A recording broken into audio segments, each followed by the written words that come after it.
کیا بس ایک کوئی سسٹم اللہ لیا کیا تھا اور اللہ تعالیٰ نے حضرت محمد رسول اللہ صلی اللہ علیہ وسلم کو اٹھایا اور آپ کو سیر کرائی اور سیر کرانے کے بعد لا کر چھوڑ دیا؟ پتا ہے معراج کیا ہے؟ اچھا کتنوں کو پتا ہے؟ ذرا ایمانداری سے بتائیے. جس کو پتا ہے وہ ہاتھ اٹھائے کہ معراج میں کیا ہوا. 3 لوگ.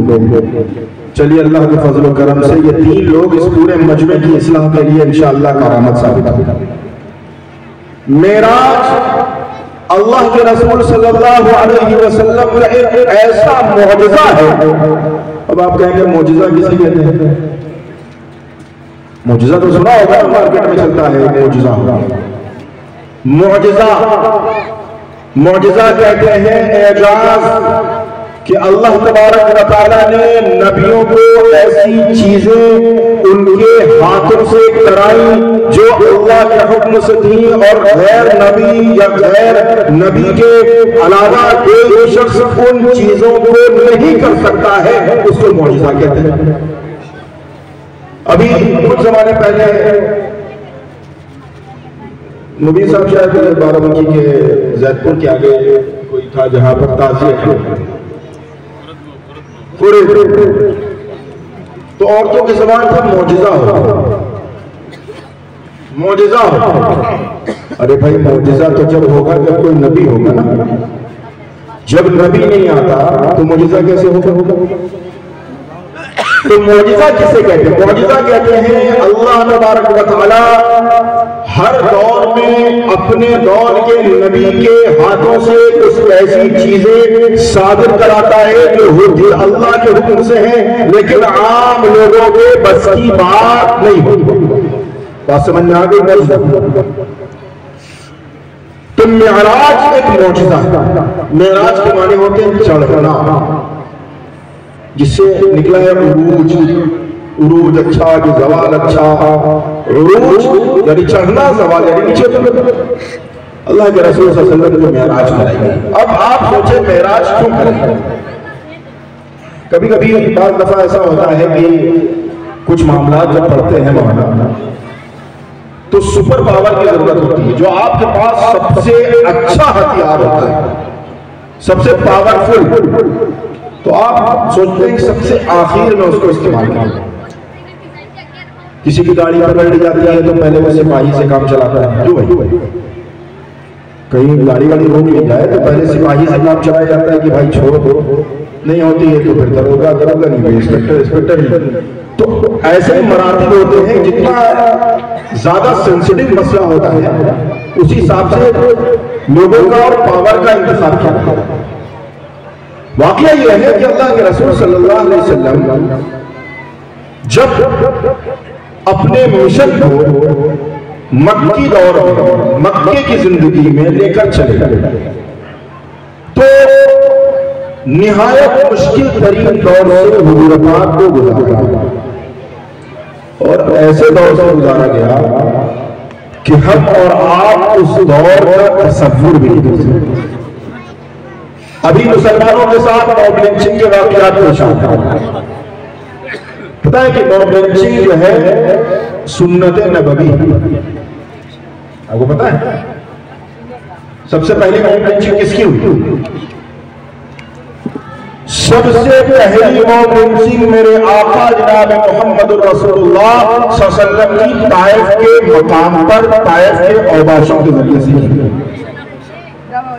موب لنچنگ بھیڑ جمع ہوئی اور ایک مسلمان کو اس بنیاد پر کہ اس کی داڑھی ہے، اس کی ٹوپی ہے، اس نے کلمہ پڑھا ہے، اس کو مارنا شروع کیا.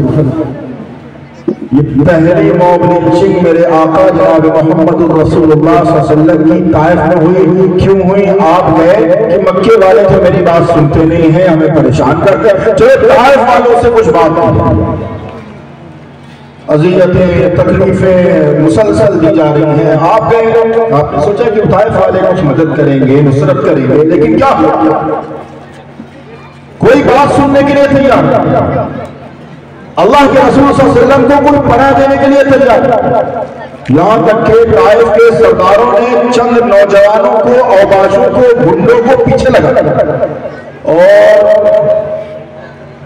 اتنی پتھروں کی بارش کی گئی رسول اللہ صلی اللہ علیہ وسلم کے جسم اطہر پر کہ آپ کے سر سے اور بدن مبارک سے خون بہتا ہوا آپ کی جوتیوں تک آ گیا اور آپ کی جوتیاں بھر گئی. یہ پہلی بات چیز تھی جو میرے آقا جناب محمد رسول اللہ صلی اللہ علیہ وسلم کی. یہ طائف کا واقعہ بھی پیش ہے. اللہ کے رسول کو کے راستے میں کانٹے بچھائے جا رہے ہیں. اللہ کے رسول صلی اللہ علیہ وسلم جدھر سے جا رہے ہیں اگر خانہ کعبہ میں عبادت کر رہے ہیں تو ہم مسجد میں آتے ہیں. اللہ کا فضل و کرم ہے کہ ہمیں عبادت کرنے سے کوئی نہیں روکتے, لیکن وہاں میرے آقا جب عبادت کرنے جا رہے ہیں تو پیچھے سے پھندا ڈالا, چادر ڈالی جا رہی, اللہ کے رسول کو نعوذ باللہ قتل کرنے مارنے کی پلاننگ کی جا رہی, اور یہاں تک کہ شیب ابی طالب میں اللہ کے رسول کا بائیکاٹ کیا گیا صرف اس بنیاد پر کہ رسول اللہ صلی اللہ علیہ وسلم نے ایک جملہ کہا, اے لوگوں اللہ کو ایک مانو اور انسان بن کر زندگی گزارو, مردار مت کھاؤ, لوگوں کا مال ناحق مت کھاؤ, لوگوں کو اپنے مالوں پر ڈاکہ مت ڈالو, اور انسانیت کا پیغام جو دیا ہے سارے لوگ مخالف.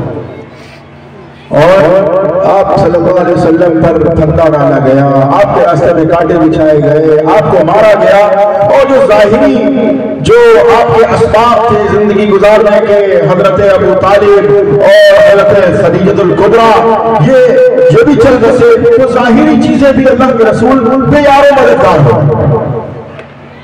اب کفار کو یہ لگا کہ بھائی یہ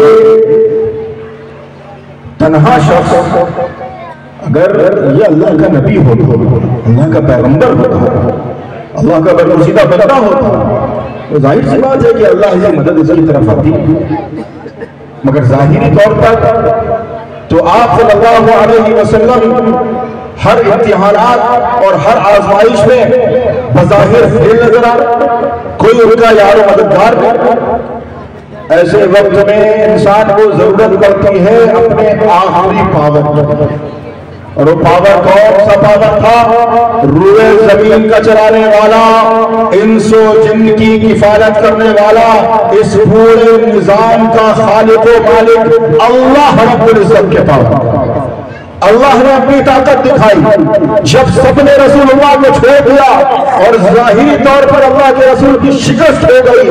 حضرت ام ہانی کے گھر سے اللہ کے رسول کو معراج کرائی گئی, اور معراج یوں ہوئی کہ چھت پھٹ کے آپ کو مکے لایا گیا, مکے سے پھر آپ کو بیت المقدس مسجد اقصی لایا گیا. سارے نبیوں کی امامت میرے آقا جناب محمد رسول اللہ صلی اللہ علیہ وسلم سے کرائی گئی. آپ کو امام الانبیاء کا لقب ملا, اور وہاں سے براق پر آپ کو معراج کرائی گئی. ساتوں آسمان, ایک آسمان فلاں نبی, دوسرے آسمان فلاں نبی, حضرت یوسف بھی مل رہے ہیں, حضرت یحییٰ سے بھی ملاقات, حضرت آدم سے بھی ملاقات, حضرت ابراہیم سے بھی ملاقات, حضرت موسیٰ سے بھی ملاقات, سب سے ملاقاتیں ہو رہی.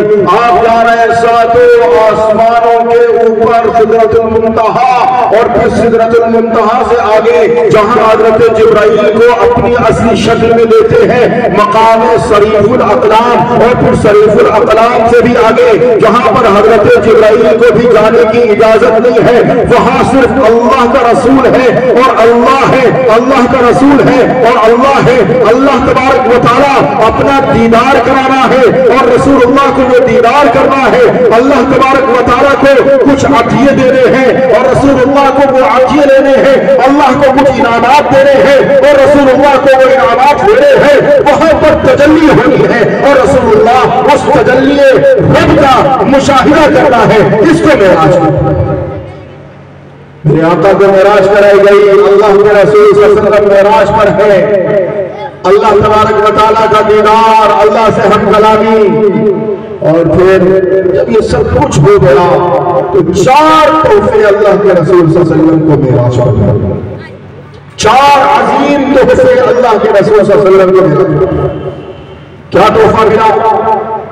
پہلا تحفہ یہ ملا کہ آپ کی امت میں جو شخص توحید کا قائل ہوگا، جو شخص لا الہ الا اللہ محمد رسول اللہ پڑھے گا، صرف زبان سے نہیں پڑھے گا، دل سے اس کا اقرار کرے گا، لا الہ الا اللہ محمد رسول اللہ کلمہ لا الہ الا اللہ پڑھے گا، زبان سے پڑھے گا، دل سے اقرار کرے گا، تو اللہ تبارک و تعالیٰ نے پہلا وعدہ اور پہلا انعام دیا کہ پھر اللہ تعالیٰ اگر اس نے اسی کلمے پر اس دنیا میں زندگی گزار کر مان کے حقیقی سے جا ملا اور اسی کلمے پر اس کی موت آئی، تو اللہ نے وعدہ کیا اور انعام دیا کہ پھر اللہ تعالیٰ اس کو ضرور جنت میں داخل کرے گا۔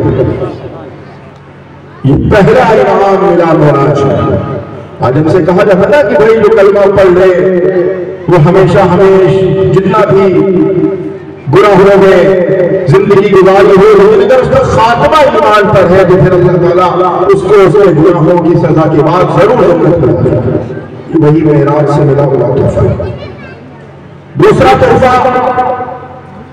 تحفہ ملا کہ اگر آپ کی امت کا کوئی شخص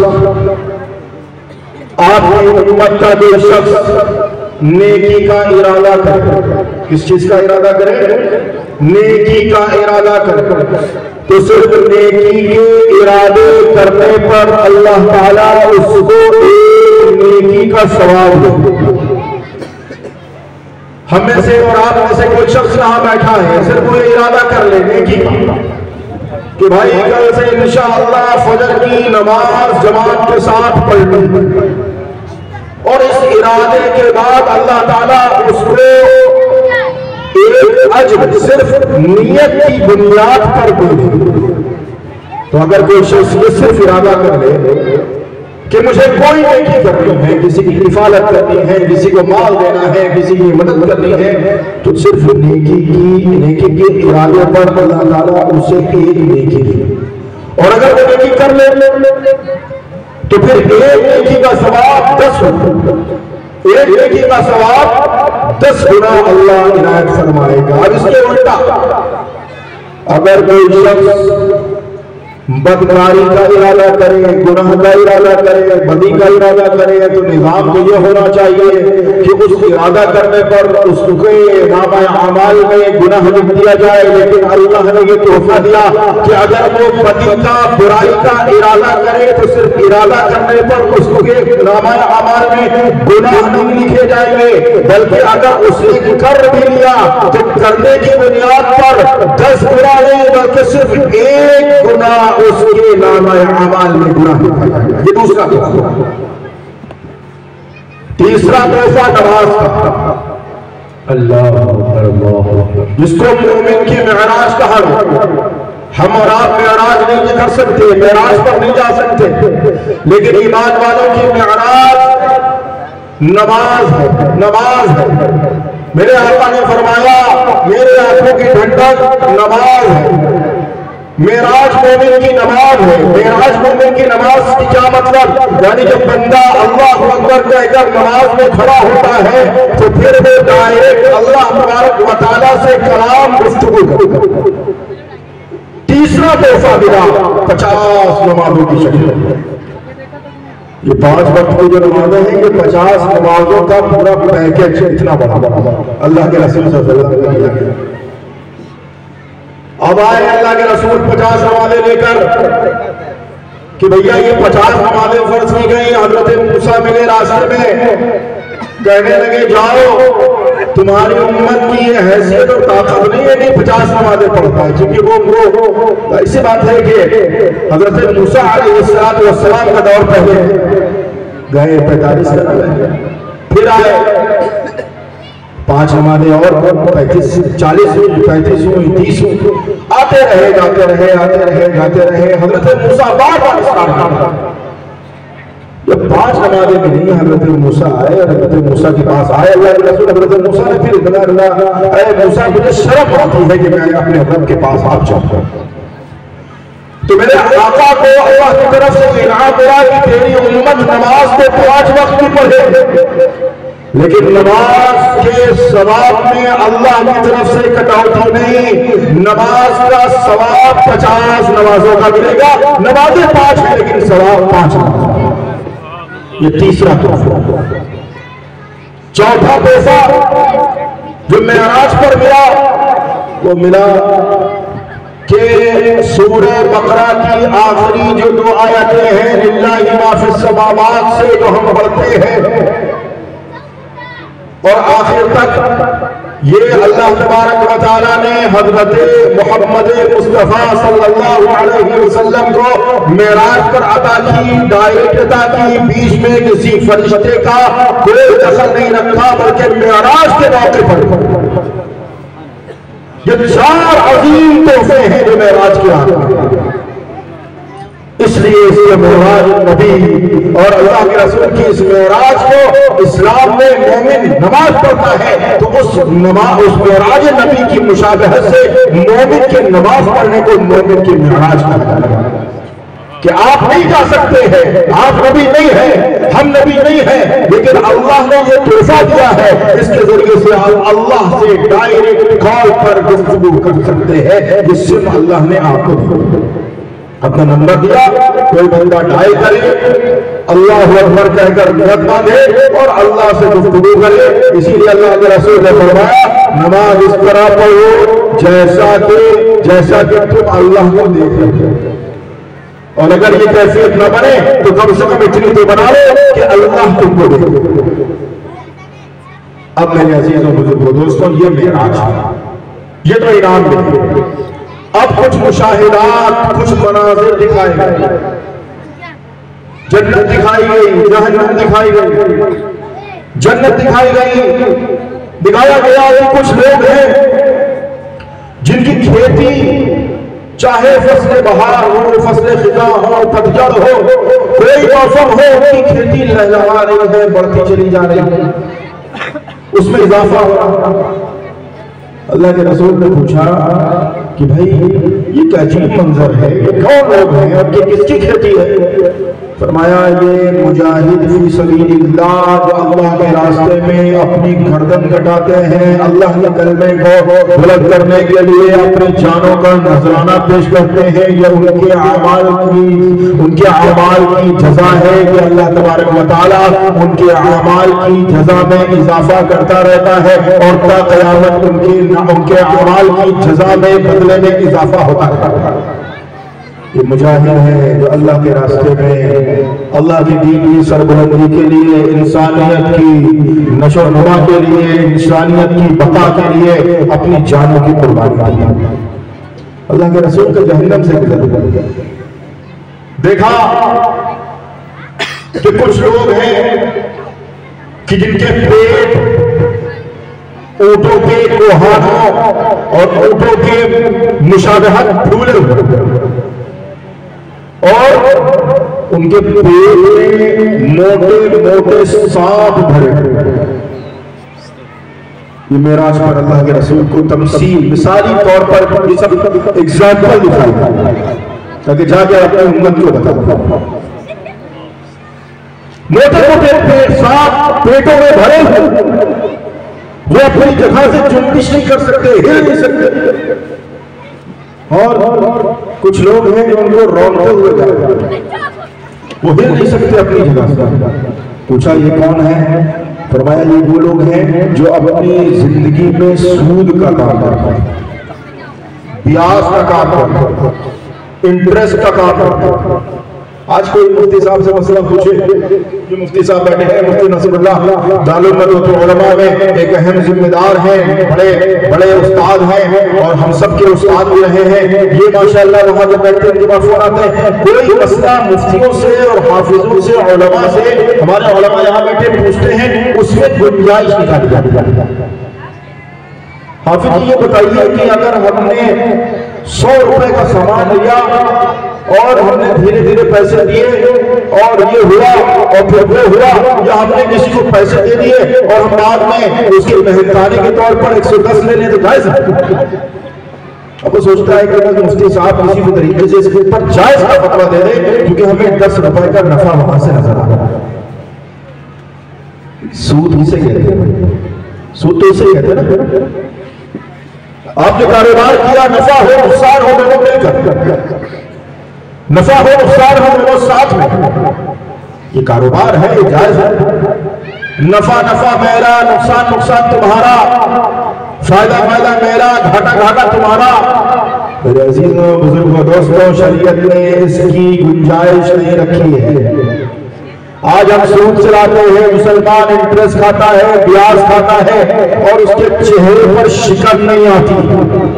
سن لو، میرے آقا کو مناظر دکھائے گئے، اس کے پیٹ پھولے ہوئے ہیں، سانپ بھرے ہوئے ہیں اور جنبش نہیں کر سکتا. یہ وہ لوگ ہیں جو دنیا میں سود کھاتے اور سود کا کاروبار کرتے.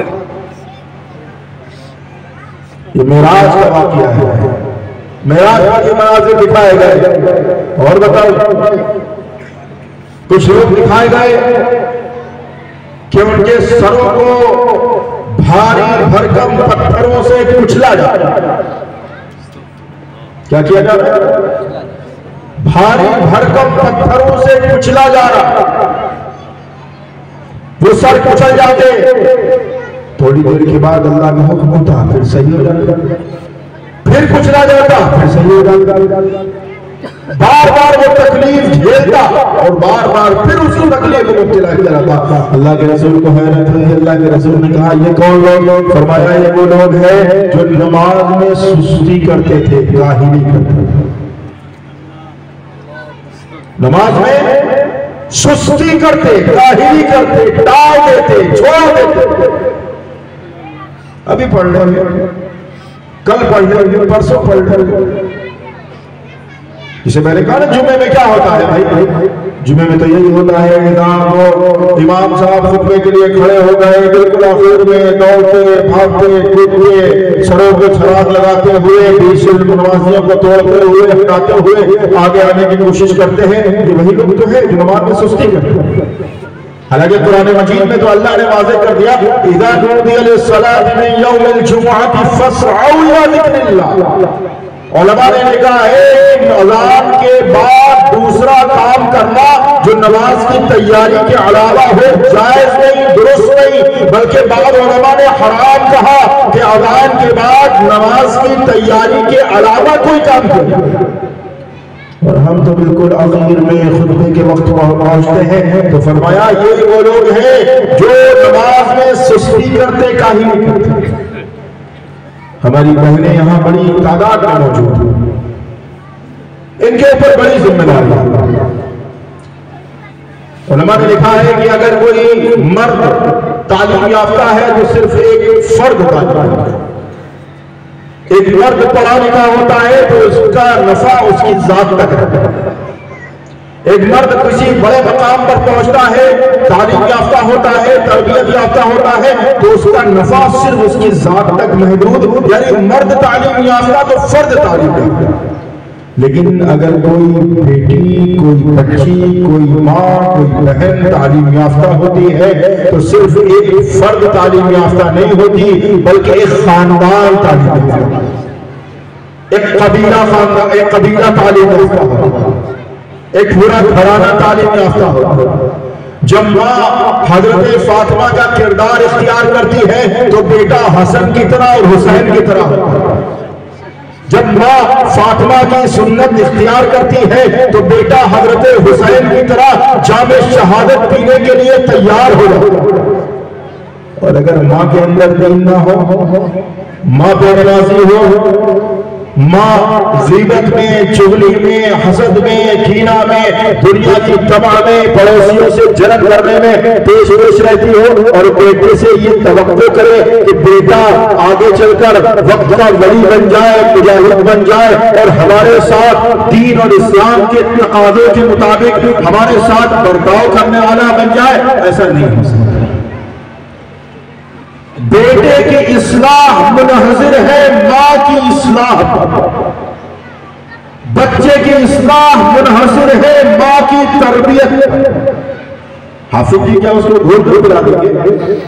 کہ آپ نے مدرسے بھیج دیا، ناک پوچھنے کی تمیز نہیں، پیشاب کرنے کی تمیز نہیں، اور چھوٹا بچہ چلو 2 گھنٹے 3 گھنٹے کے لیے مدرسے چلا جائے، وہی روئے، وہی چلائے، وہی ہگے، وہی موتے، اور ہم ان 4 گھنٹوں میں اپنا کام کر لیں۔ اگر نیت یہ ہوگی ہماری ماؤں کی، بہنوں کی، تو میرے بھائیوں اس قوم کے اندر مصلحین پیدا نہیں ہوں گے۔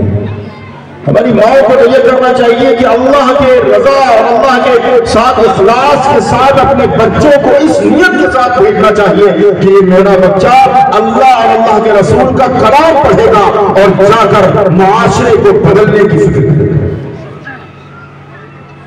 ہماری مائیں بہنیں بڑی تعداد، بڑی ذمہ داری، کوئی بھی مجلس، کوئی بھی محفل الا ماشاءاللہ، الا ماشاءاللہ ہماری بہنوں کی ایسی نہیں ہوتی ہے۔ ہو سکتا ہے کہ میں کسی حد تک کچھ پرسنٹ کے اعتبار سے فرق بھی ہوں کہ اس میں غیبت نہ ہو، اس میں چغلی نہ ہو، اس میں حسد نہ ہو۔ اللہ کے رسول معراج پر گئے، آپ کو دکھایا گیا کہ کچھ لوگ ہیں جن کے تانبے کے ناخن، تانبے کے لمبے لمبے ناخن ہیں، اور وہ اپنے ناخنوں سے اپنے چہروں کو اور اپنے سینوں کو نوچ رہے ہیں، پھاڑ رہے ہیں۔ چند لوگ ہیں کہ جن کے ناخن ہیں، ان لوگوں میں یہ نہیں سوال کرے کہ بھائی وہاں عورتیں کہاں تھی، وہاں تو حافظ جی نے بتایا تھا لوگ تھے، تو مرد ہوں گے۔ لوگ دکھائے گئے، ایک بھیڑ دکھائی گئی، وہ اپنے لمبے لمبے تانبے کے ناخنوں سے اپنے چہروں کو، اس میں مرد بھی ہیں، عورتیں بھی ہیں، سینوں کو چاٹ کر رہے ہیں۔ اللہ کے رسول صلی اللہ علیہ وسلم کو حیرت ہوئی، اللہ کے رسول نے پوچھا یہ کون؟ فرمایا یہ وہ لوگ ہیں جو دنیا میں غیبتیں کیا کرتے تھے، چغلی کیا کرتے تھے۔ دوسروں کی غیبت، غیبت کیا ہے؟ غیبت کیا ہے؟ میرے اندر کوئی برائی میرے اندر موجود ہے، میری برائی کی اصلاح مجھ سے کرنے کے بجائے اس کو لوگوں میں بیان کیا جائے، میرے پیٹھ پیچھے یہ غیبت ہے۔ میرے اندر برائی موجود ہے، اس برائی کو عیب کی طرح لوگوں میں بتانا، جس میں ہماری خواتین نے پی ایچ ڈی کی ہوئی ہے، یہ بتانا غیبت ہے۔ اور غیبت کی سزا کیا ہے؟ یہ اللہ کے رسول کو دکھایا گیا کہ یہ چند لوگ ہیں جو ناخنوں سے اپنے چہروں اور اپنے سینوں کو جو قیامت تک ایسے کرتے رہیں گے، اور پھر جو اللہ تعالیٰ نے قیامت کے بعد ان کا نامہ اعمال پیش ہوگا وہ تو غلط۔ میرے عزیزوں، بزرگوں، دوستوں، یہ جو غیبت ہم بڑی آسانی سے کرتے ہیں، یہ جو حسد ہم بڑی آسانی سے کرتے ہیں، یہ چغلی ہم بڑی آسانی سے کرتے ہیں، اس کے بارے میں تو قرآن مجید میں پوری آیت ہے۔ وَلَا يَغْتَبْ بَعْضُكُمْ بَعْضًا أَيُحِبُّ أَحَدُكُمْ أَن يَأْكُلَ لَحْمَ أَخِيهِ مَيْتًا فَكَرِهْتُمُوهُ۔ تم میں سے کوئی نہیں پسند کرے گا کہ اپنے مردار بھائی کا گوشت کھائے، کوئی نہیں پسند کرے گا کہ مردار بھائی کا گوشت کھائے، مرے ہوئے کا گوشت۔ اور آگے بڑھیے، کچھ اور لوگ دکھائے گئے، کچھ اور لوگ دکھائے گئے، کچھ لوگ ایسے دکھائے گئے کہ جن کے ہونٹ اونٹوں کی طرح موٹے موٹے اور بڑی بڑی قینچیوں سے وہ ہونٹ کاٹے جاتے۔ یہ وہ لوگ تھے جو دنیا میں خطیب اور مقرر کہلاتے تھے، مگر اپنی خطابت سے، اپنی تقریر سے لوگوں کے اندر فتنہ پیدا کرتے تھے، لوگوں میں انتشار پیدا کرتے تھے، لوگوں کو لڑاتے تھے، لوگوں میں اتحاد نہیں کراتے بلکہ آپس میں خلفشار پیدا کرتے تھے۔ اللہ کے رسول کو بتایا کہ یہ وہ واعظین ہیں، یہ وہ مقررین ہیں، یہ وہ خطبہ ہے کہ جن کا حشر یہ ہو۔ اللہ ہم سب کی حفاظت فرمائے۔ میرے عزیزوں، یہ معراج میں اللہ کے رسول کو مناظر دکھائے گئے، یہ معراج کا واقعہ ایک طرف تو ہمیں صبر اور استقامت کا سبق دیتا ہے کہ ہم ہر حال میں اللہ کی ذات پر توکل کرنے والے بن جائیں، اس لیے کہ اللہ تبارک و تعالی ہم سے آزمائشیں، ہم سے امتحانات، ہمیں جانچنے، ٹٹولنے اور پرکھنے کے بعد ہمیں اعلیٰ منصب پر پہنچاتا ہے۔ جس طرح نبی کو معراج کرائی ہے جانچنے کے بعد، پرکھنے کے بعد، اسی طرح ہمارا بھی انشاءاللہ خاتمہ ایمان پر ہوگا، مگر اس سے پہلے ہمیں جانچ تو لے کہ یہ حالات ہیں، آج حالات سازگار نہیں ہیں، ماحول خلاف ہے۔ دیکھیں کہ اسلام کا دامن تھامتا ہے یا اسلام کا دامن چھوڑ کر بھاگ جاتا ہے، یا صرف بظاہر مسلمان نظر آتا ہے، دل میں اس کے ایمان نہیں ہے۔ یہ معراج کا واقعہ ہے، یہ معراج کا سبق ہے کہ اللہ تبارک و تعالیٰ کبھی اپنے بندوں کو خالی نہیں چھوڑتا، بے یار و مددگار نہیں چھوڑتا، کبھی اللہ اپنے بندوں کو مفلسی میں، کبھی اپنے بندوں کو لاچاری میں نہیں چھوڑتا۔ بس ایک شبہ دل کے اندر ایمان کی ہونی چاہیے اور طلب ہونی چاہیے کہ اللہ رب العزت کا عرش معلیٰ ہماری دعاؤں اور ہماری آہوں سے ہل۔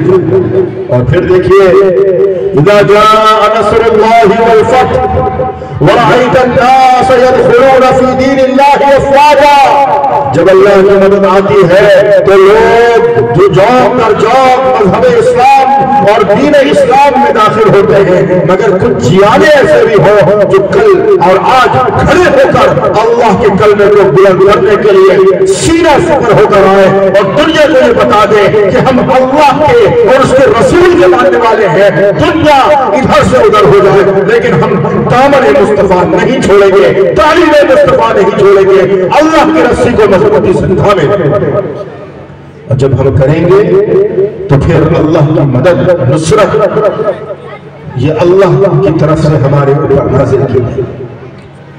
میرے عزیزوں، بزرگوں، دوستوں، واقعات، حالات بہت سے پیش آتے ہیں اور ان حالات میں جمنا ٹھہرنا یہ ایمان والوں کا شیوا ہوتا ہے۔ ابھی آپ دیکھیں ایک مسئلہ اٹھا ہماری وقف جائیداد کو لے کر، ایک بل پیش ہوا نظام، یہ جو جائیداد ہیں جو مسلمانوں نے، مسلمانوں کے بزرگوں نے اپنی پرسنل پراپرٹی سے، جائیداد سے اپنے دینی کاموں کے لیے، مسجد کے لیے، مدرسے کے لیے، خانقاہوں کے لیے، قبرستانوں کے لیے، درگاہوں کے لیے وقف کی۔ کسی کی پراپرٹی چھین کر نہیں، کسی کی پراپرٹی ضبط کر کے نہیں، کیونکہ مذہب اسلام اس کی اجازت ہی نہیں دیتا ہے کہ کسی کی ناجائز، کسی کی زمین پر ناجائز قبضہ کر کے مسجد بنائے۔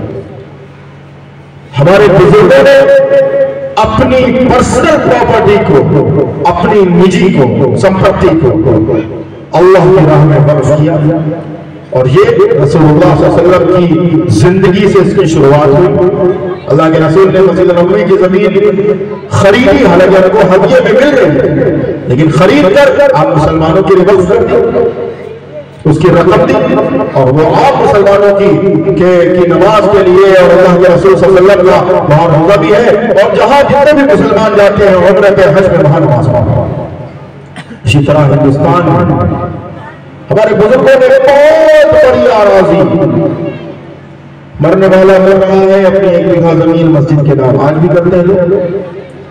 اب حکومت یہ چاہتی ہے کہ یہ زمینیں جو ہمارے بزرگوں نے اپنی پرسنل پراپرٹی سے اپنے قبرستان، درگاہیں، خانقاہیں، مساجد کے لیے وقف کی ہے، کوئی قانون لایا جائے اور قانون لا کر اس کو، ان کے اس حق کو جو ان کا فنڈامنٹل رائٹ ہے، جو ان کا آئینی حق ہے، جو ان کا کانسٹیٹیوشنل رائٹ ہے، اس کو چھین لیا۔ وہ بل پیش ہوا، اس کی مخالفت ہوئی، ایک کمیٹی بنی جس کو جوائنٹ پارلیمنٹری کمیٹی کہتے ہیں۔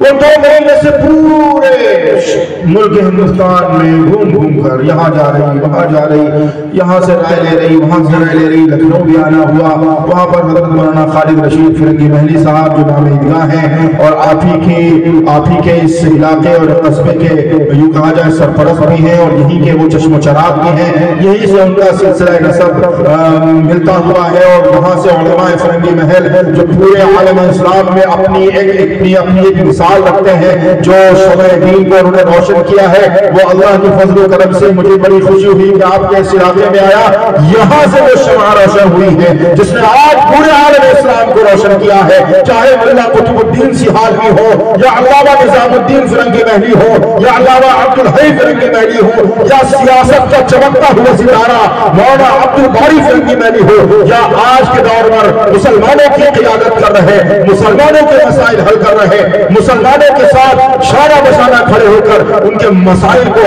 حکومتوں سے حل کروا رہے ہمارے اور ہم سب کے مشرق اور مربی امام حقہ مولانا خالد رشید فرنگی محلی صاحب ہو، وہ بھی وہاں گئے، ہم سب وہاں گئے، وہاں اس کمیٹی کے سامنے اپنی گزارشات رکھی، اپنی چیزیں رکھی۔ اب انہوں نے صاحب بڑے بڑے سارے پارلیمنٹ کے ممبر محمد اللہ نقوی صاحب، فخردین اویسی صاحب اور عمران مسعود صاحب اور دیگر بھاجپا کے لوگ اور انڈیا کے تمام حکومت کے تحت جتنے بھی لوگ سب موجود تھے، وہ ایک کمیٹی بنی، سب نے اپنی رائے دی اور وہ رائے رکھی۔ مگر حیرت کی بات ہے، ستم تالا ہے، ستم یہ کہ ہماری گزارشات کو لکھنا تو درکار، ان کو اپنے امینڈمنٹ میں شامل کرنا تو درکار، اس پر کوئی بحث اور مباحثہ تک کرنا بھی گوارا ہے۔ اور وہ 14 امینڈمنٹ جو اس وقف بل کے حمایت میں دیے گئے، اس وقف بل کی حمایت میں دیے گئے، جس میں ہماری اس نظام کو جو ہمارے اہل ایمان چلاتے ہیں، جو ہمارے انتظامات چلاتے ہیں، مساجد کا جو انتظام چلاتے ہیں، اس میں کسی غیر کو داخل کرنے کی بات کی گئی، یا ہمارے جو وقف کا یوزر ہے، وقف میں استعمال ہے، سینکڑوں سالوں سے ایک مسجد ہے، وہاں نماز ہو رہی ہے، حکومت کو یہ ہے کہ بھائی آپ کاغذ دکھائیے کہ یہ مسجد وقف کی ہے۔ اب اس میں 14 امینڈمنٹ کو منظوری دی گئی جو جمہوری طرز عمل کے نہ صرف خلاف ہے بلکہ ہمارے آئینی حق کی خلاف ورزی اور ہمارے حق کو چھیننے کے مطابق۔ یہ کل ہے، پھر اس کو 28 اور 29 کو پیش کیا جائے گا، 13 کو اس کو ٹیبل کیا جائے گا پارلیمنٹ۔ یہ سازش ہے اور یہ ہمارے بزرگوں کی جائیداد ہے۔ ہمارے بزرگوں نے اپنی ذاتی پراپرٹی کو اللہ کی راہ میں وقف کیا۔ اس وقف کی جائیداد اپنی شریعت پر عمل سے ہمارا قانون، ہمارے ملک ہندوستان کا قانون نہ صرف نہ یہ کہ ہمیں روکتا ہے بلکہ ہمیں اجازت دیتا ہے کہ ہم نہ صرف اپنے مذہب پر عمل کریں بلکہ اپنے ادارے قائم کریں اور اپنی پراپرٹی کی حفاظت کریں۔ ابھی چاہتی ہے حکومت کی یہ حق ہم سے چھین لے۔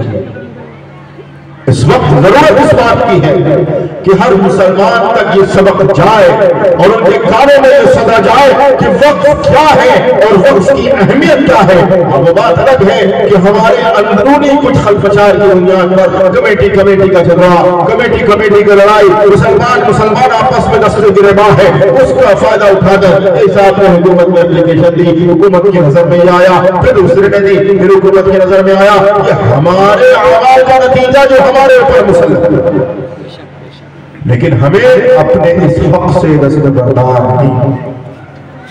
دوسرا مسئلہ، اللہ نے اس میں ہماری مدد کی، ہمارا تعاون کیا، اور جتنے بھی علماء مدارس سے وابستہ ہیں، جتنے بھی علماء مدارس کے اس مشن کو لے کر آگے بڑھ رہے ہیں جو رسول اللہ صلی اللہ علیہ وسلم کے پیغام سے ہم کو ملا ہے، اس مدد، اس مشن کے ساتھ ایک بہت بڑا کردار کرنے کی کوشش کی گئی اور ہائی کورٹ نے ایک آرڈر کیا کہ تمام مدارس جو ہے وہ بند کر دیے جائیں،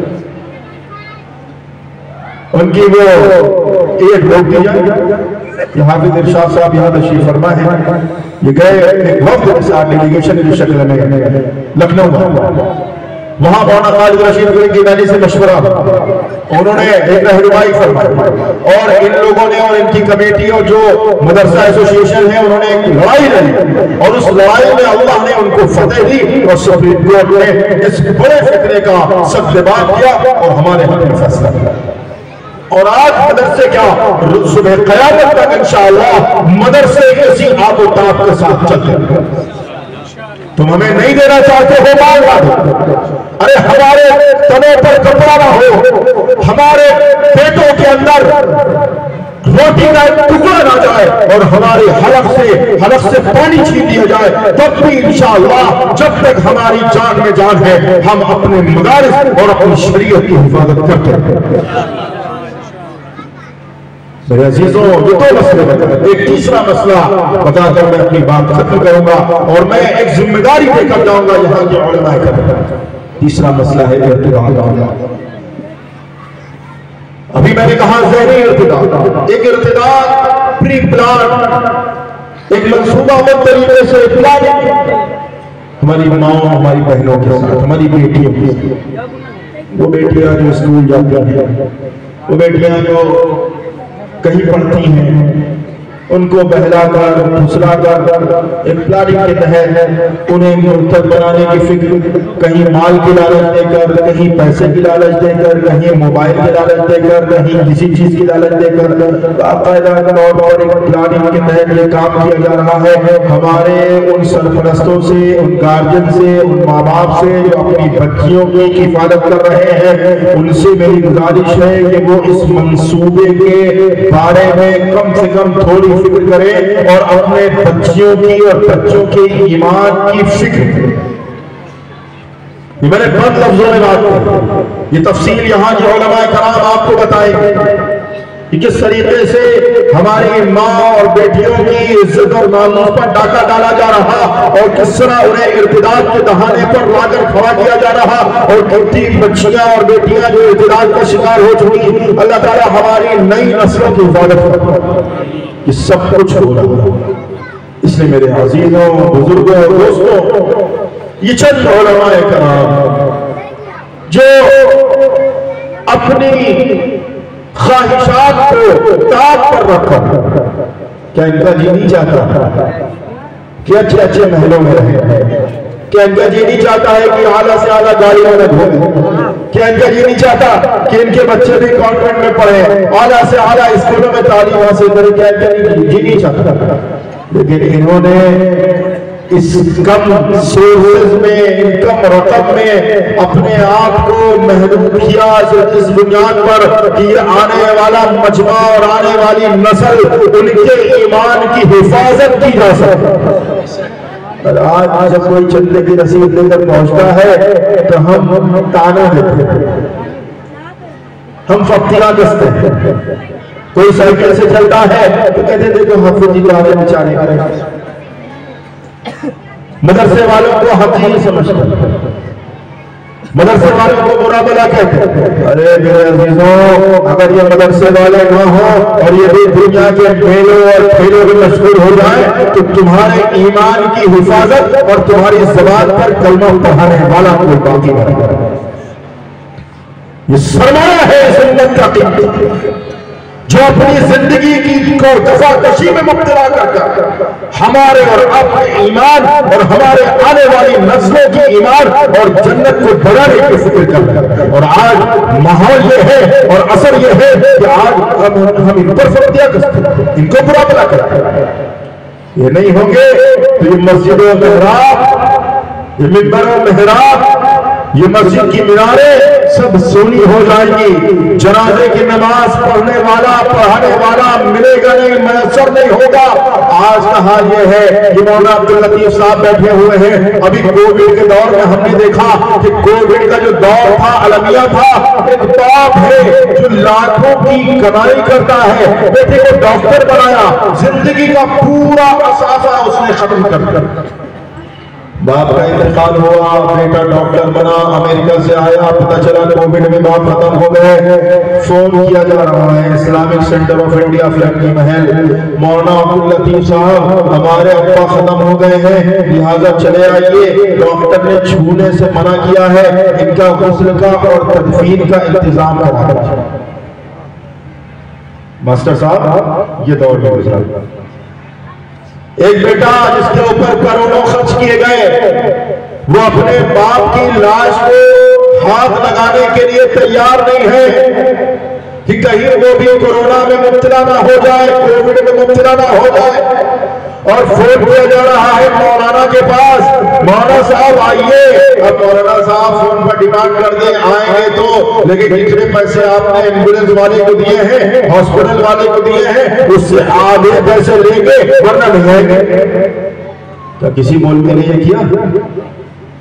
کسی نے آپ کے والد کی، دادا کی، پردادا کی نماز جنازہ پڑھائی ہو، بعد میں اتنی بڑی پرچی پکڑا دی ہو، غسل کرایا ہو، ایک بل پکڑا دیا ہو کہ نہیں آپ کے والد کا غسل کیا لہذا میرے اتنے پیسے ہو؟ کبھی کسی مولوی نے، عالم نے، حافظ نے کیا؟ یہ بیچارے اپنے خرچ پر گومتی نگر، اندرا نگر، پوش ایریا میں بنگلہ ہے، ایک کمرہ وہاں، دوسرا کمرہ وہاں، بیٹا وہاں بیٹھا، باپ وہاں ہے، اور باپ کی لاش کو ہاتھ لگانے والا جو درکنار اس کی لاش کے بعد بیٹھنے والا بھی میسر نہیں۔ یہ بیچارے جاتے چھوڑ جاتے کیونکہ انہوں نے پڑھا ہے اللہ کے رسول کا وہ کلام کہ ایک مسلمان کا دوسرے مسلمان پر حق یہ ہے کہ جب اس کا انتقال ہو کہ اس کے جنازے میں شریک۔ یہ کون بتاتا ہے؟ یہ کالج نہیں بتاتے، یونیورسٹی نہیں بتاتی، یہ مدرسے بتاتے ہیں، یہ چٹائی پر بیٹھنے والے بتاتے ہیں کہ ماں کا مقام کیا ہے، باپ کا مقام کیا ہے، پڑوسی کا مقام کیا ہے، پڑوسی کا مقام کیا ہے۔ اور پڑوسی غیر مسلم ہو یا مسلم ہو اس میں کوئی تفریق نہیں ہے اسلام میں کی۔ یہ انسانیت کا درس دینے والے علماء ہیں، یہ باقی رہیں گے تو دین باقی رہے گا، یہ ختم ہو جائیں گے تو دین بھی اٹھا لیا جائے گا۔ اللہ تعالیٰ ہم سب کے ایمان کی حفاظت فرمائے اور ہم سب کا خاتمہ ایمان فرمائے۔ اور ایک بار پھر میں اس جلسے کے منعقد کرنے والے اور یہاں کے انتظامیہ کا بہت ہی دل کی گہرائیوں سے شکریہ ادا کرتا ہوں کہ انہوں نے اس ماحول میں کم سے کم ایک شمع جلائی ہے۔ اللہ تعالیٰ اس شمع کو ہمیشہ منور کرتا رہے۔ آخر میں یہ شعر کہ نور خدا ہے کفر کی حرکت میں خندہ زن، نور خدا ہے کفر کی حرکت میں خندہ زن، دھوکوں سے یہ چراغ بجھایا جائے گا۔ وآخر دعوانا الحمدللہ۔